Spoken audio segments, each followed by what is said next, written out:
साथियों, आज हम अक्षांश रेखा व देशांतर रेखा के बारे में पढ़ेंगे। विश्व भूगोल में हम पृथ्वी का पूर्ण रूप से अध्ययन करते हैं। हमारी पृथ्वी सौर परिवार की सदस्य है।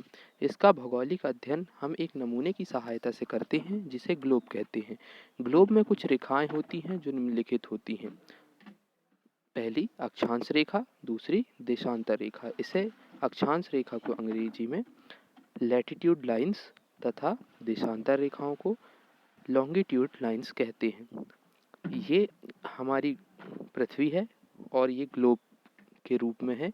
यहाँ ग्लोब में उत्तर की ओर नॉर्थ पोल, साउथ की ओर दक्षिण पोल होता है, बीच में इक्वेटर होता है। ये जो क्षैतिज लाइन होती हैं इन्हें अक्षांश कहते हैं और जो ऊर्ध्वाधर लाइन होती हैं ये क्या कहलाती हैं? देशांतर। ये रेखाएं काल्पनिक होती हैं, वास्तव में पृथ्वी पर ऐसी कोई लाइंस नहीं बनी हुई है। तो हम पहली रेखाओं के बारे में चर्चा करते हैं जिसे हम अक्षांश रेखा कहते हैं। तो देखिए, चलिए हम आज अक्षांश रेखाओं पर बात करते हैं। ग्लोब पर पश्चिम से पूर्व खींची गई सभी काल्पनिक रेखाएं अक्षांश रेखाएं कहलाती हैं।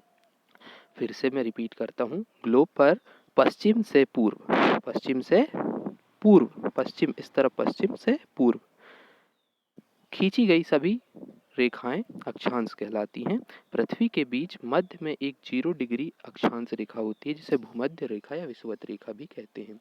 ये जो है 0 डिग्री वाली लाइन है, इसको भूमध्य रेखा या विषुवत रेखा कहते हैं। इक्वेटर इंग्लिश में कहा जाता है। यह रेखा हमारी पृथ्वी को 2 बराबर भाग में बांटती है। यहाँ से ये रेखा जो है पृथ्वी को 2 बराबर भागों में बांटती है। पहला उत्तरी गोलार्ध, दूसरा दक्षिणी गोलार्ध। विषुवत रेखा पर जितने भी देश होते हैं उनका अक्षांश भी 0 डिग्री होता है। मतलब इस एक 0 डिग्री वाली लाइन पर जितनी भी कंट्रियां आएंगी उनका अक्षांश जो होगा वो 0 डिग्री होता है। अब भूमध्य रेखा से उत्तर की ओर 90 और दक्षिण की ओर 90 अक्षांश रेखाएं होती हैं। मतलब यहाँ से ऊपर की ओर 90 और नीचे की ओर 90 अक्षांश रेखाएं होती हैं जो 1-1 डिग्री के अंतराल में होती हैं। ये इन डिग्रियों का अंतराल 1-1 डिग्री का होता है। सभी अक्षांश रेखाएं एक दूसरे के समांतर होती हैं। मतलब ये दोनों, मतलब 2 अक्षांश रेखाएं कभी एक दूसरे को प्रतिच्छेद नहीं करती। और सबसे अच्छी बात, 2 अक्षांश रेखाओं के बीच की दूरी 111 किलोमीटर होती है। अब हम कुछ महत्वपूर्ण अक्षांश रेखाओं के बारे में पढ़ेंगे।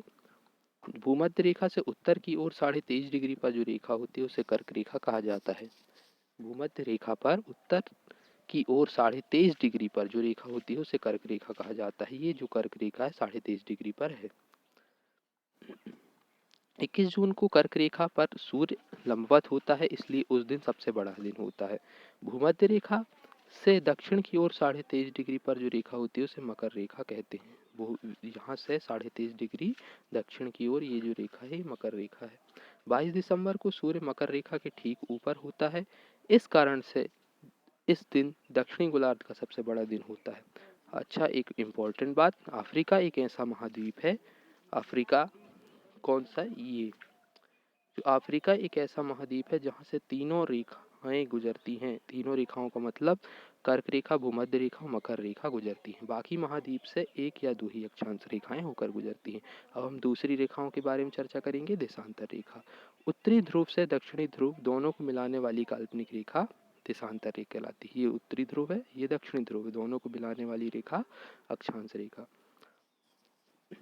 ध्रुव के पास जाने से देशांतर रेखाओं के बीच की दूरी घटती है। सभी देशांतर रेखाएं समांतर नहीं होती। 2 देशांतर रेखाओं के बीच सबसे अधिक दूरी भूमध्य रेखा पर होती है। मतलब ये भूमध्य रेखा पर 2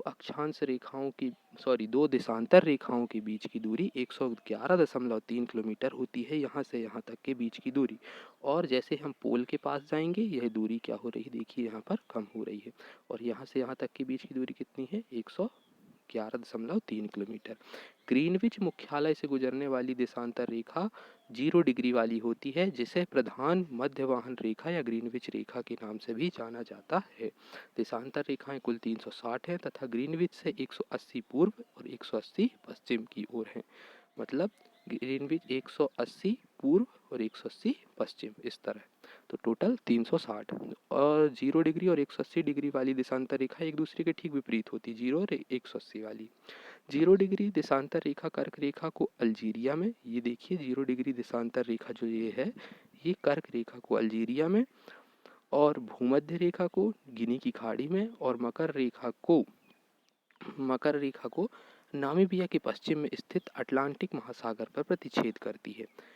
अब आगे देखते हैं जीरो डिग्री देशांतर रेखा से होकर गुजरने वाले जो देश हैं वो कौन कौन से हैं।